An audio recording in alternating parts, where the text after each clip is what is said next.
香港係國際金融中心，金融業更係經濟重要支柱。根據2023年最新一期全球金融中心指數報告，香港嘅總排名維持全球第4位。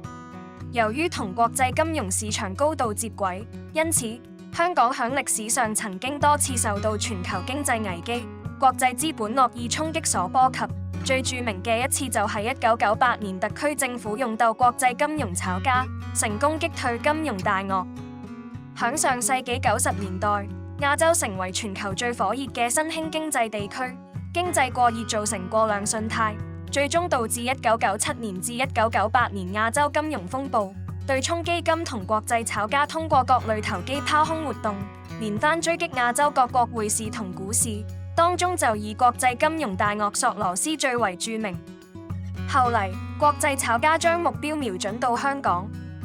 1998年8月，由於受到對沖基金以及國際炒家響香港證券市場同貨幣市場嘅追擊，港元持續受壓，沽空活動不斷升溫，亦有媒體報道指人民幣貶值，以及聯匯制度將會崩潰嘅消息，引起市場恐慌。有見及此，特區政府決定採取行動，香港金融管理局響外匯市場作出干預，保持1美元兌7.8港元嘅匯率水平。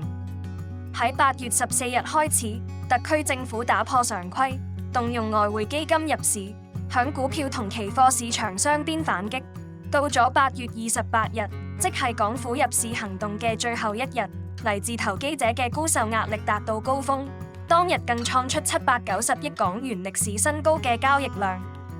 最終特區政府成功穩定咗香港外匯及股票市場，國際炒家鎩羽而歸，損失慘重。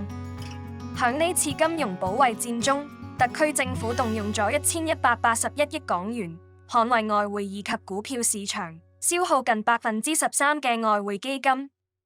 香港係中國領土範圍內最國際化嘅金融中心。特區政府能維持經濟環境同金融市場穩定，亦係協助國家維護經濟同金融安全嘅重要責任。